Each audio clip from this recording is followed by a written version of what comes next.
Game Freak. I took it to my pen, then I freaked it. Sometimes it's easy to forget that Game Freak has quite often made games that aren't in the Pokemon series. Hell, when they started out in the actual video game industry after they stopped being a magazine company, they had quite a few games under their belt before Pokemon Red and Green was even a collective sparkle in Satoshi Tajiri and Ken Sugimori's eyes. They did this Yoshi game on the NES. It's really fucking boring. Mamma mia, I'm gonna spin around, yahoo! Mario's so sad the racist podcaster died, oh! Game Freak had created and released quite a few interesting games for both Nintendo and Sega consoles years before they finally developed Pokemon for the Game Boy in 1996 and the world was forever and irreversibly changed. But they still continue to dabble in non-Pokemon projects all the time. It's interesting to see the occasional project directed by someone that's lower on the totem pole in the company, like 2017's Giga Wrecker, directed by Masayuki Onoe, who up to that point had only been a programmer on Black and White and X and Y to my knowledge.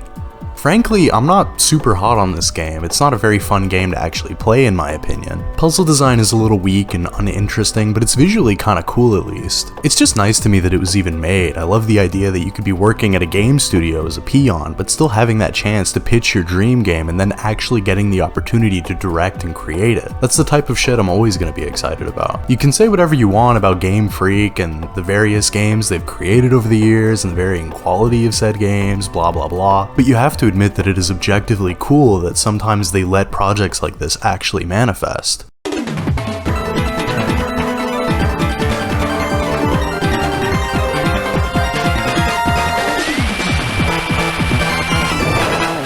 It's time for the hot shit! Drill Dozer came out in between Pokemon Emerald and Pokemon Diamond and Pearl in late 2005 on the Game Boy Advance. It didn't actually release in the United States until the following year, so the Game Boy Advance was like completely superseded by the DS at this point. You're telling me I can run around in Hazy Maze Cave as fucking Wario and you want me to play this drilling game? What is this shit? I've played Mr. Driller before already, and I suck dick at it. I never actually played this game as a kid. I try to remember what the fuck I was doing in 2006 and it's mostly just a nightmarish blur, but I'm pretty sure I wasn't really playing any new GBA games that year. I remember seeing it in stores though, and I thought the box art looked cute. The cartridge was pretty funny looking. They had it specially made to include a rumble pack inside of it, so if you were into shoving stuff up your butt, this was probably your favorite game ever. No, I'm just kidding. If you're into putting stuff in your butthole for pleasure, I already know what your favorite game is. It's Gary's Mod. I think the idea of putting the rumble pack in the cartridge was honestly pretty smart because when you're playing Drill Dozer with an actual Game Boy Advance, you push the shoulder buttons to activate your drill, having the cartridge right up close to the player's fingers and shit so they really feel it. Can't say the same for if you were playing this with a DS or SP, and also I played this shit with an emulator anyway because fuck buying a physical copy of this shit. But I think it's worth noting and praising anyway because it's a cool little gimmick. This game didn't sell well, like, at all, so I know I'm not the only one that didn't play it when it came out. I think a lot of people's introduction to its main character, Jill, was in Brawl of all places because she was an assist trophy. You know, she'd show up and go, "Pew!"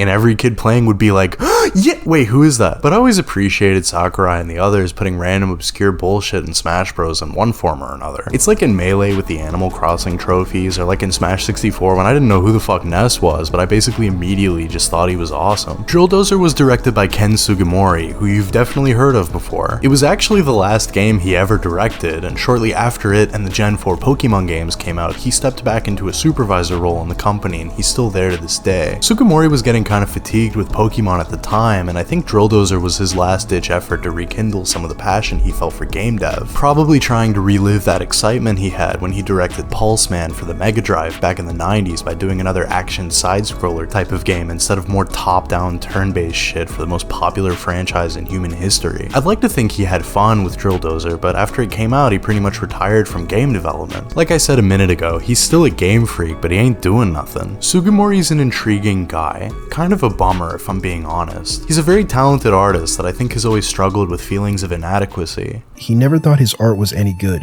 and he lacks confidence because he didn't go to art school. That all the younger designers at Game Freak did go to art school, and he feels inadequate. I'm worried I'll outlive my usefulness. All I have over the younger artists is experience. See, look at his fucking face. You can see the self-hatred and sadness in his eyes like he recently converted to Calvinism or something. It's What's the matter, man? Why are you so sad? You created Magnemite. If I came up with a character design this fucking good in the 1990s, I'd never be sad again. I'd be putting all 3 inches inside of a different prostitute every night and going, Thundershock. But let's get back to his last real big creative project, Drill Dozer.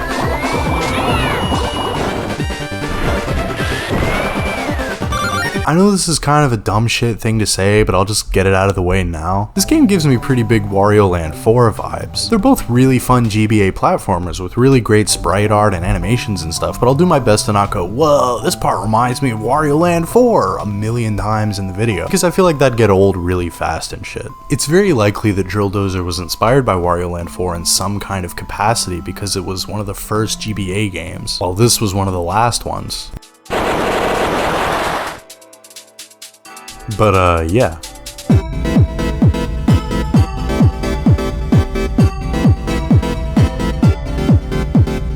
I like Jill. To me, she kinda looks like she belongs in those plastic balls that Sega keeps putting those monkeys in.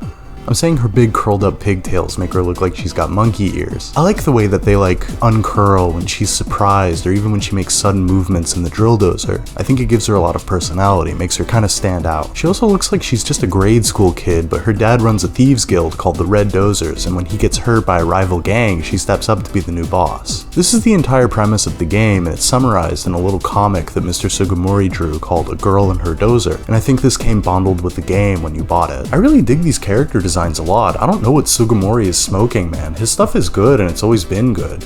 Fucking get over yourself, old man. I especially like the Dozer. It never talks, but it's expressive enough to feel like it's its own character. I love this sprite here where he's got his eyes closed like he's a 35-year-old Minecraft streamer trying to ERP with his 18-year-old Discord girlfriend. The 2 characters we'll be talking to the most throughout the game are Grutch and Guillermo. Grutch is old and Guillermo is the mechanic guy. Why is his hat so long? None of this expository shit is that important, but I enjoy the effort they put into there being a bit of a story in this game. Most of the time when I'm actually playing these levels, I'm skipping through everything Grutch is saying like he's Alia in Mega Man X5, but I don't want to have wild, unprotected sex with him quite as much. No, I'm just kidding, guys. I'm just joking. I'm more of a layer guy. Zero gay as fuck for not hitting this. The reason Jill's dad got all fucked up was because our ops, the Skulkers, stole this red diamond that the Red Dozers have been keeping in their possession. It's like a Chaos Emerald or some shit. It's got supernatural properties or something. I don't know. Everybody wants it, but the Skulkers are gonna use it for evil while the Red Dozers just want to protect and watch over it. I like the little social commentary of the bad guy thieves scheming behind the front of a big corporation and working with the police and shit. Oh, thank fucking God, this is just a video game and this would never happen in real life. The first level takes place at the Skulkers' headquarters and it's a stark contrast to our little baby nursery room base that we've got at home. I like that Jill takes her weaponized fucking walker mech in here like she's showing off to her teddy bears and dolls and stuff. I really enjoy the trope of kid in a walker mech as well, like Waffle from Tail Concerto or Trombone or Benny Safdie. Oh my fucking God, this is real. I like the way this game has little voice clips for Jill.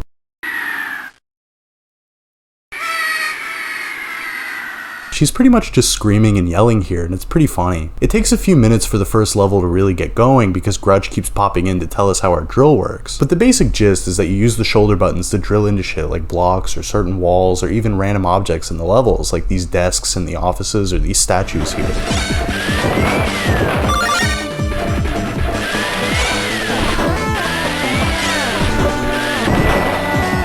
I like how creative they got with such a simple moveset because Jill really can just run around, jump, dash, and use her dozer to drill clockwise or counterclockwise with the shoulder buttons. I think it bugged me a little at first that this big graphic comes up every single time you hit one of the drill buttons, but I got over it like pretty fast. You can even do funny shit like back dodging by hitting the opposite shoulder button when you're in the middle of drilling. I'm not good enough at this game to remember to do it when it's actually helpful to me most of the time, but you know, it's still neat. Anyway, first level is at the Skulker base, and we're looking for that fuck-ass red diamond that they swiped from us. Pretty shortly after we break back into the building after falling into their trap, we find this self-repairing wall that we can't drill past until we upgrade with this box up here. Oh fuck, I didn't know Randy Pitchford worked on this shit. If you break the gearbox while holding the A and B buttons together, the game will leave your USB stick at work and your coworkers will find it and send it to the Frisco Police Department. There's 2 gearboxes in every level and they upgrade your drill 2 times. Your drill has 3 levels levels, and you basically can chain together one more drill attack with each upgrade you get. Once your drill is maxed out, you can just have that shit turned on indefinitely and run over everything without stopping. The music changes to be all jubilant and stuff once you get your drill up to level 3, so it's what you're going to be hearing for a pretty big percentage of your playthrough.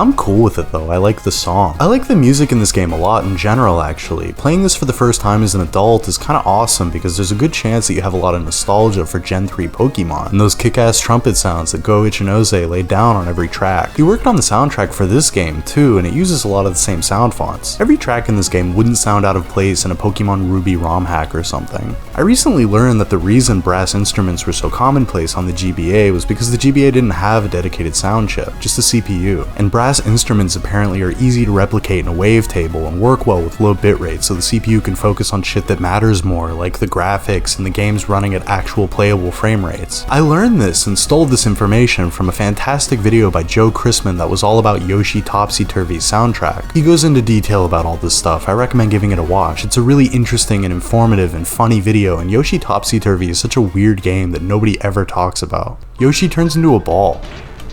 What the fuck is happening? Why am I a ball? I have 7 seconds to get to the goal. I'll leave the link to his video in the description for anybody curious.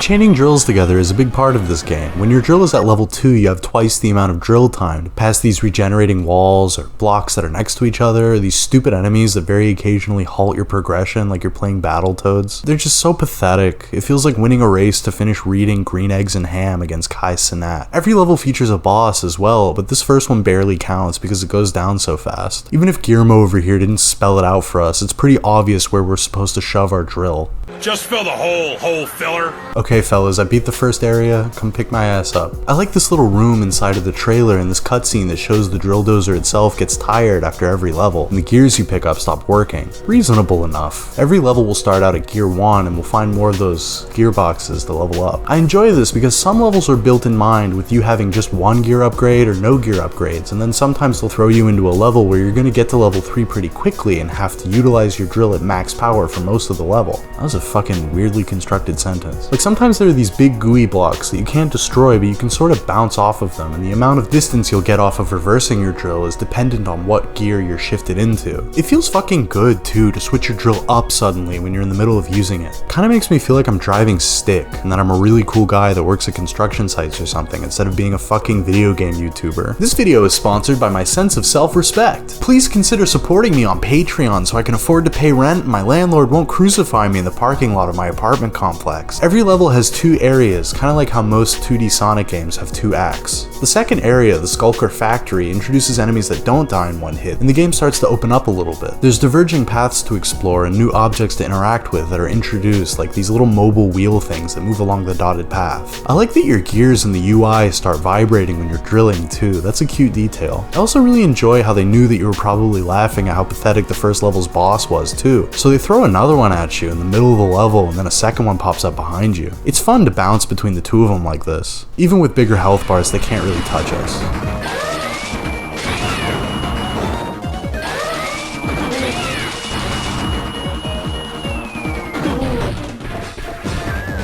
At the end of the level, we catch up with the leader of the Skulkers, this weirdo wearing a bug mask named Krug. He sort of reminds me of Fawful a little bit, but maybe it's just the green. Maybe it's because Krug kind of sounds like Shroob. Maybe I'm incredibly mentally challenged. Either way, he has the diamond and he has no intention of giving it up, so we've got to smash up his cool scorpion mech, which is no problem at all. We've just got to touch tips with him a little bit until it grows legs, and then we've got to drill into its weak point inside of its mouth. Yeah, I don't really get it. This is fine. I don't exactly understand why this makes so many people want to blow their fucking brains out. I love that Krug kind of fakes us out a little bit after we beat him too, like, hey dickweed, this is the first level in the game. Gonna take a little more effort than that before you get your fucking menstruation gem back. Next level's at an art museum at night. I like that it shows us pulling up and launching onto the roof, and then I like that the level starts out up there too. How the fuck do I get inside here? Oh shit, okay.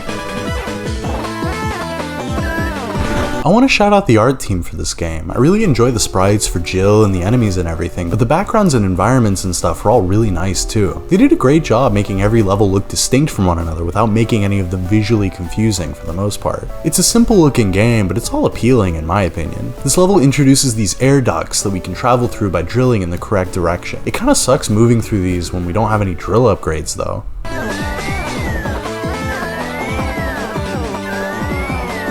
But it's a lot of fun to breeze through these when we've upgraded with a gearbox. I do also enjoy that drilling with the left shoulder button is color-coded blue and right is red. I may be biased because I'm right-handed, but I feel like picking red was the right choice for the right shoulder button, because 90% of the game I'm hitting the R button to drill if I'm given the choice, and red is often the color that you're drawn to in this game. Like all the gearboxes, the Drill Dozer's drills, the gears, the diamond. If I was a bull, I'd be incredibly fucking pissed off right now. This level introduces cop enemies and they're nothing to sneeze at, but the robot police dogs are no slouch. It took me a minute to figure out the best way to deal with them. I mean, look at how fucking bad I'm struggling here, it's embarrassing. You can only damage them if you drill into their backside, and you're only going to get the opportunity to hit their backside if you manage to kind of catch them as they're falling downward during the end of their lunge attack. These fucking dog enemies are harder to deal with than the tank bosses from the first few levels, but that's fun. I'm definitely more awake now. It's nice when the game occasionally challenges you with something like this, because you generally feel pretty fucking unstoppable when you're piloting the dozer. Once you start, you can't stop. Oh, I know exactly what you mean, man. I was watching Showtime, and then I see those big titties flopping around. I can't stop. I started like, I'm like jacking it off. The second part of this level takes place underneath the museum, centered around a big vault. Both parts of the level involve returning to a hub sort of area multiple times as you explore the possible pathways and get upgrades to progress further. This one's got this fun bit where you have to open each individual lock on the vault after looking in the room for a clue as to what the actual unlock pattern is for each one. Oh shit, this is kind of like making Pokeblocks. I always kind of do the Leonardo DiCaprio pointing thing whenever I notice anything in this game that's lifted from Pokemon, but listing off each individual thing would take a while. Lots of familiar sound effects and shit for sure. I bring up Sonic a lot on this channel because I like Sonic a lot, but the Sonic OVA from many years ago is really fun. I rewatch it every few years and always have a great time. Tails accidentally gropes the cat girl, George Lucas ripped this scene off bar for bar in Revenge of the Sith, and there's a lot of Pokeball sound effects for some reason. Hey, that sounds like Pokemon. I like Pokemon.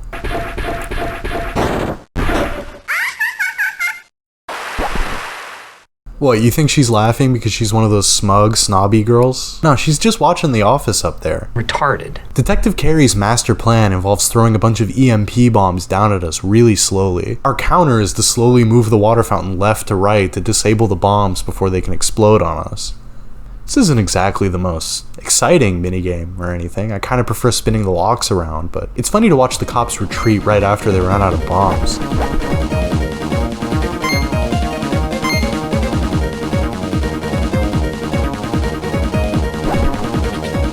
Now I know what you're thinking, but ACAB includes Detective J-Cup over here. After this we explore this area with tons of air ducts and they introduce these pink Pac-Man guys that chase us, which is stressful in a fun way. Oh my god, he's coming. He's coming, don't get me. Don't get me. Oh, he got me.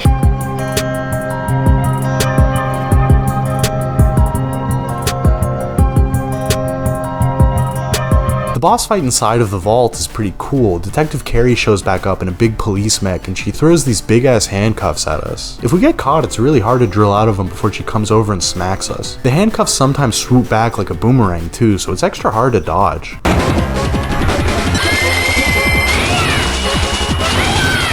Maybe I'll rewatch Tetsuo the Iron Man tonight. A lot of the bosses in this game are pretty hard to brute force. They're very intentionally designed to be beaten in a certain way by taking advantage of their stall periods, and I like that. You always feel kind of smart and accomplished after you beat most bosses in Drill Dozer, even the easier ones. After we take down her first health bar, she ditches her legs and starts flying around like a lunatic. Earlier, Guillermo mentioned that the yellow diamond was controlling her mind, so she's acting a little out of control.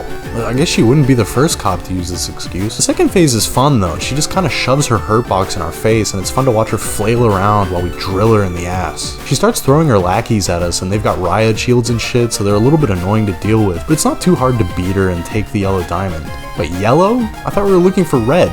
Guillermo casually mentions back at the trailer after the level that there's 5 diamonds to look out for, so I guess that's what we're doing now. That's cool, I like Skittles. I adore a good ruins level. The beginning of Kuru Ruins throws some fun jungle traps at us, and I like the trees and vines and foreboding skulls and shit. We spend the majority of our time in this level inside the actual ruins, and it continues to be pretty swell in here. Got some skeleton monsters that explode into purple poison clouds. And there are these new blocks in this one that you can only drill into from a specific direction, which is really fun and scary when we get to this trap here and we've got to kind of plan out our route while the spikes slowly descend above us. Is this how it feels to be a Tetris block? This level's a lot of fun on repeat visits. Drill Dozer has a shop system, and all these little collectibles that come out of the walls and enemies and blocks and stuff can be used as currency to buy health tanks and drill upgrades. When you've upgraded your drill, you can destroy these previously unbreakable blocks and discover new pathways and areas to explore, often with lots more enemies and more advanced platforming challenges. A lot of the game's treasure is hidden in these areas that are inaccessible until you save up for both drill upgrades and the shop. You can't do much with the treasure you collect in this game other than look at it in the menu, but it's fun to try and find as many chests as you can. It helps me feel more like I'm a proper thief out here looking for loot. You know, treasure loot, not the me kind. I don't live in a treasure chest. I live in Busy Town with my good friend Lowly. He's a worm. He has a car that's shaped like an apple. He's so fucking cool, it makes me fucking sick to my stomach. What's not cool are these little ghost buttholes that turn into wisps when you drill into them and then they home in on you. I mean, they're alright. You just have to keep moving around to avoid them for the most part. It only kinda gets rough when you're stuck in a tight space like this.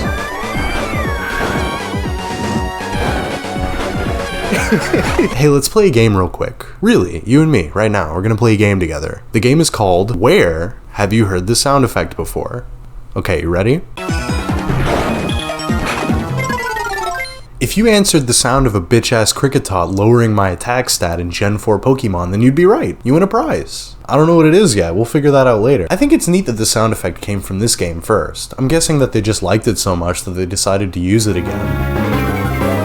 This level's boss is really awesome and exciting. The blue diamond flies into the head of this huge ancient statue and starts swinging this green Morningstar thing at us. If you haven't fully comprehended the drill chaining mechanics by now, this one's going to be a little bit tricky. You've got to drill into the head of the mace when it swings down and it's vulnerable, and then reverse drill out of it to get enough air distance to land precisely where the blue diamond sphere thing is, and then drill directly into it from above. It's a really fun boss fight, it's definitely one of my favorites. I think the bosses in this game get a bit of a bad rep because sometimes their patterns are a bit unpredictable, and the Dozer's hurt box is a little bit janky and big, but this is a game where I don't necessarily feel that bad taking a few hits or just generally being a little bit clumsy in. I definitely think it'd make playing the game's hard mode incredibly frustrating though, because you only get 1 HP for that shit. For anybody wondering, no, I did not play hard mode. I didn't even try. Some of the later levels and bosses in this game would go from pretty cool to a genuinely life-ruining experience. You have to access hard mode in the secret password room anyway, and I instead opted to put in a password that gives Jill these cool frog pajamas. Hey, why'd he put a Boards of Canada album in the YouTube thumbnail? This video doesn't have anything to do with, hey, when is he gonna reference Gurren Lagann? It's my favorite anime and it has drills in it too, but he hasn't used a single JPEG from Gurren Lagann in this video yet for some reason. He better reference Gurren Lagann soon because it's the best anime ever, and also I never mentally aged past 13. Nobody understands how good it is. The guy dies in it and it's sad? What? Okay, calm down. Drill Dozer came out 2 entire years before Gurren Lagann did anyway. The second half of this level throws us back into another part of the ruins, but this time there's a lot of water to deal with. We can't swim in it until we steal a propeller from these annoying old ladies, the Magnet Sisters. They show up 2 times in the game and both fights with them are genuinely laughably easy. They don't even get a real boss health bar. They have dialogue and stuff before you fight them, but they're just LARPing as a boss. Get out of my fucking sight, you old posers. Okay, yeah, it's a water level.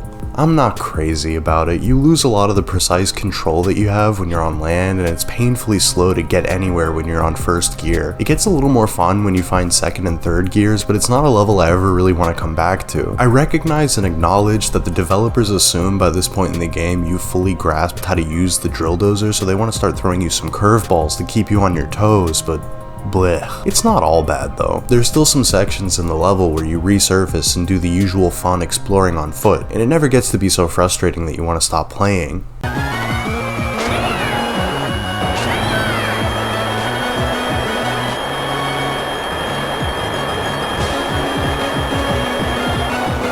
Oh, fuck. But these sections where you're swimming against the currents while trying to maneuver the architecture of the level can eat my ass. The boss fight for this one is cool though, it's a lot less intense than the last one. It mostly involves hitting rocks back at the big fish until you find your opening to attack directly. I think they made this boss fight a lot simpler to accommodate the player in this new kind of uncomfortable movement setup where you have less precise control over Drill and the propeller dozer. See, that makes sense to me, and it's very much appreciated. It sure would be a shame if a later boss fight in the game did the exact opposite and put you in a really unfortunate situation, but we don't have to worry about that quite yet. For now, we can just be happy. We've got the blue diamond. Oh god, that's that's spicy. Oh fuck. Detective Carey is questioning the very institution that she works for when we arrive in Metal City, which is maybe my favorite level in the game. The music that plays here is tight, the tall buildings in this game's art style kind of reminds me of Dotton City from Penny and Stocking. There's some new fun shit to play around with, like these things that launch you up into the air and these blocks that come back a few seconds after you destroy them. There's also these timed screwdriver mechanisms that you've got to drill into to get past. For some reason, it's really funny to me using the drill dozer the way that you would use like a real power drill in real life.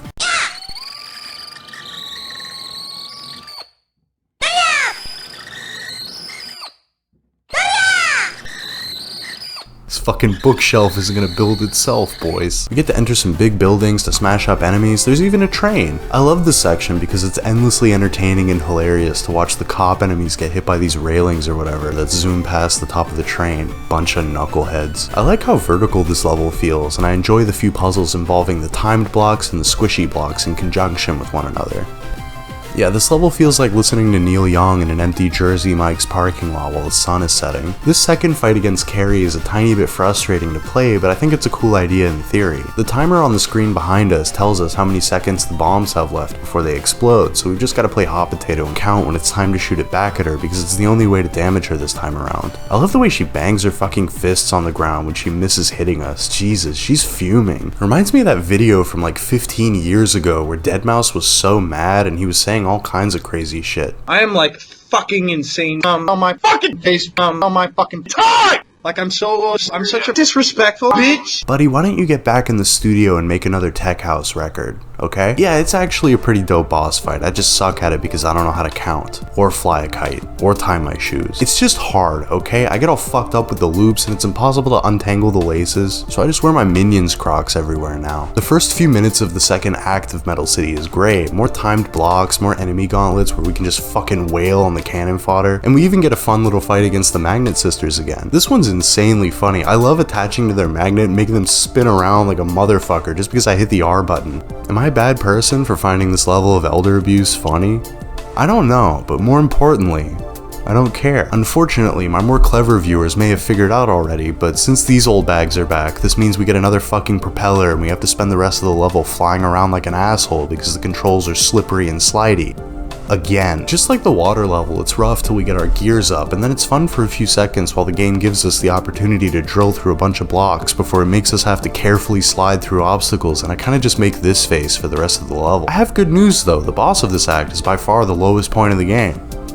I just mean it's good news because it'll be over soon and then we can go back to having fun. It doesn't start out too bad, like it's obnoxious as fuck to have to fly through these narrow pathways with these little machines pushing us with wind and blocking our view with clouds. Like yeah, it definitely sucks, but it's manageable. It's even funny every time we inflict damage on the weather machine that we get to watch it destroy the obstacle course and make a new one.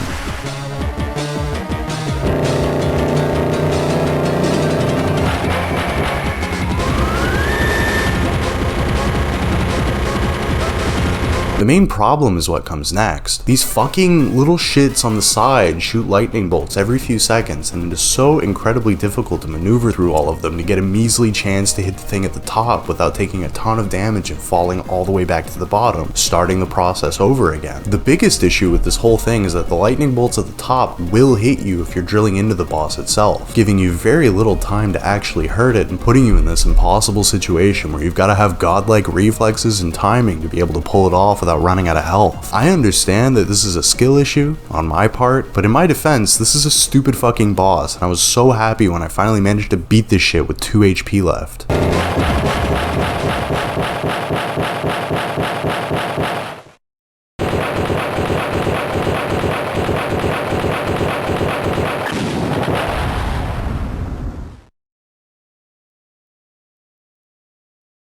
And look, we finally get our red diamond back.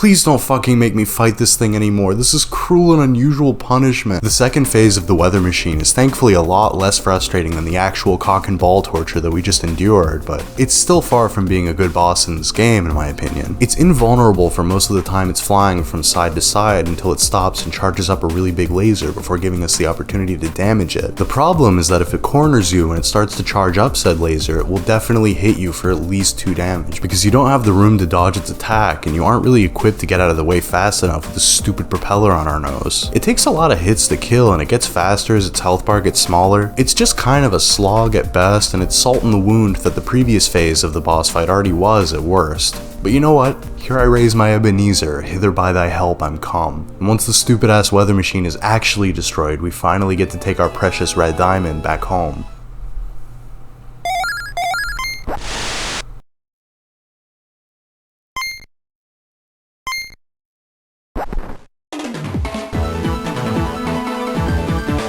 What?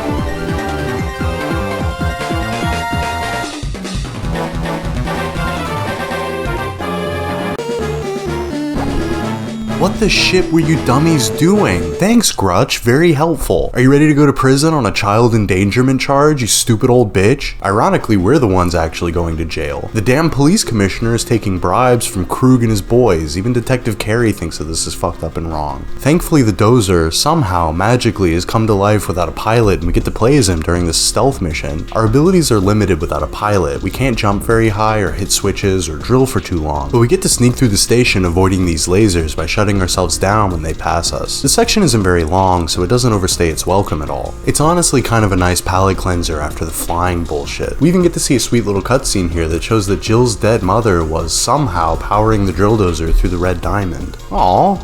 That's sweet. I guess Jill's mom passed away a while ago, so her dad's all she's got. I think Jill makes for a pretty good silent protagonist. I think looking at the box here and seeing that this game has dialogue and stuff, you might think that our main character is going to be a wisecracking little rascal or something, but no, she's just kind of stone-faced through this whole game, besides yelling whenever we drill stuff. I don't know, I just find it to be a little quaint or whatever. Once we reunite with Jill, we get to explore the station and find our way out. It's pretty big and there are quite a few diverging pathways, which is fun. Sugimori said in an interview that he considered the original NES Metroid to be the most interesting game he'd ever played, and I think it's clear that it was an inspiration here. This game is still obviously very linear and level-based, but maybe Sugimori would have made it more Metroid-y if there was more time or money or whatever. I like this section with this weirdo that fires his gun at us non-stop and we have to keep the drill on the whole time while backing up. Oh, I can't wait for the level after this where we learn how to parallel park this son of a bitch. This level's pretty great overall, but the difficulty notch is turned up a bit higher than before with these dumb slime cannons that keep us from being able to drill, and these speedy air ducts that require you to be shifted into a specific gear in order to pass these gates. It takes quite a while to get used to this, I won't lie, but I appreciate the game giving us a low stakes opportunity to get familiar with how these gates work properly before the level's boss. Oh, wait, hang on. Carrie's gotta show us how to get out of the building.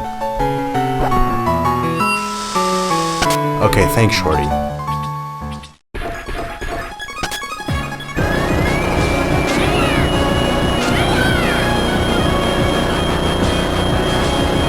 This will just take a second.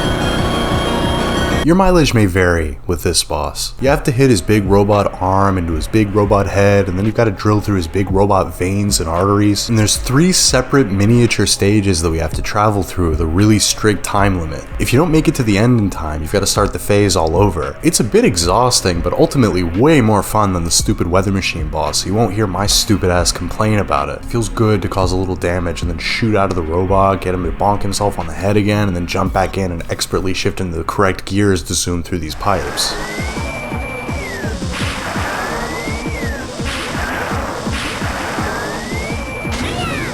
It takes a little bit of trial and error, but it feels like I'm speedrunning one of those IRL Metroidvanias that people make for their pet rats and hamsters. I am one with the Master Emerald. Carrie tells us that Krug has the last diamond, but she doesn't remember what color it was. After we drop her back off at the police station, now that the commissioner's out of the picture, we decide to head back to our base to regroup.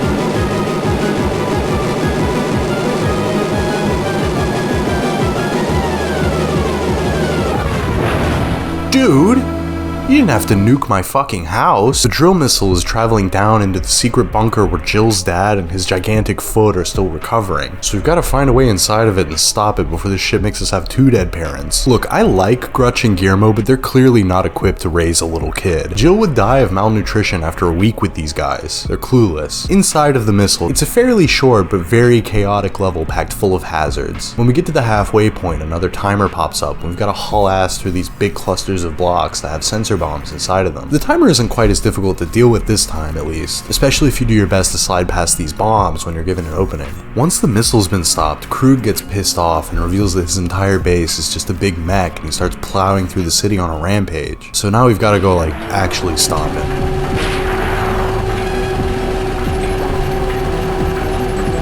See, I could make another penis joke here, but you're expecting that. So instead, I'm going to take this opportunity to give you, the person watching this video, some encouragement. If Ken Sugimori can direct a game this fucking cool and still be constantly plagued with self-doubt, I think that it's kind of empowering to know that in a way. Like, fucking everybody feels insecure about their ability sometimes. You can accomplish whatever you want to do or need to do, even if you aren't always sure about it. Hell, if I'm being brutally honest here, every single day I wake up and I really struggle. Oh my god, they killed Guillermo and Grutch.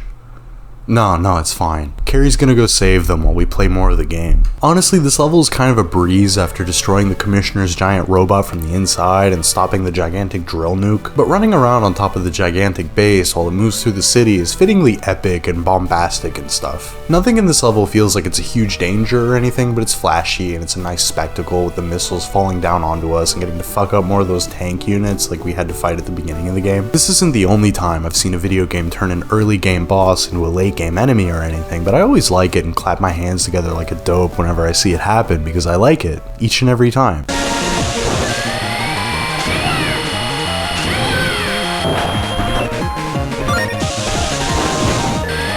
These guys kind of remind me of those wiggly guys from Metal Man's stage, except they don't throw themselves on us, which is really polite. After we make our way to the end of the level, we get to just kind of drill non-stop through a bunch of walls and support beams inside of the heart of the base. And I smiled a lot watching the whole thing topple over after we drilled clean through it. I love this Saturday morning cartoon bullshit.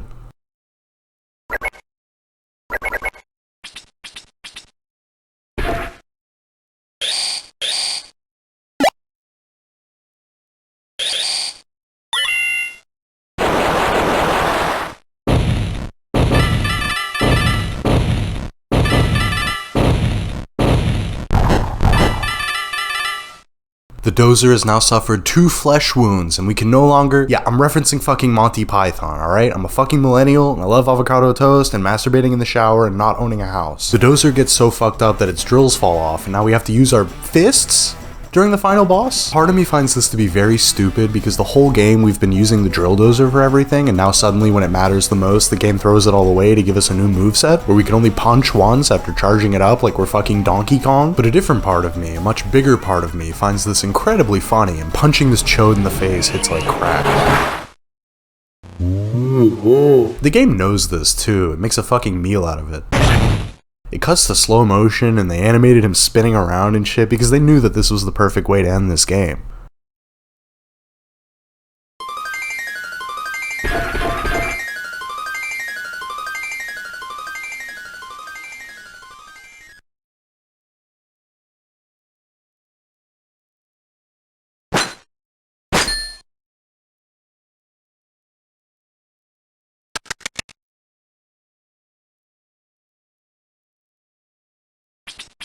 He was a twink this whole time?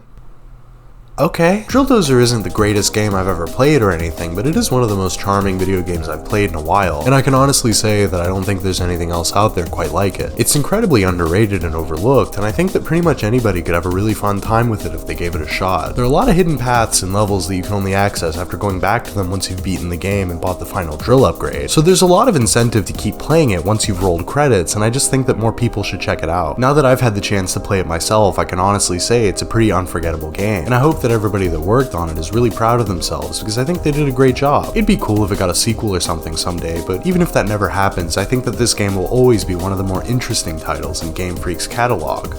I think that's it. Have a nice day, and thanks for watching. Alright, you might feel a little bad for him watching him cry and run away and piss his pants and stuff, but he's gonna be fine. He's just gonna go home and play Gary's mom.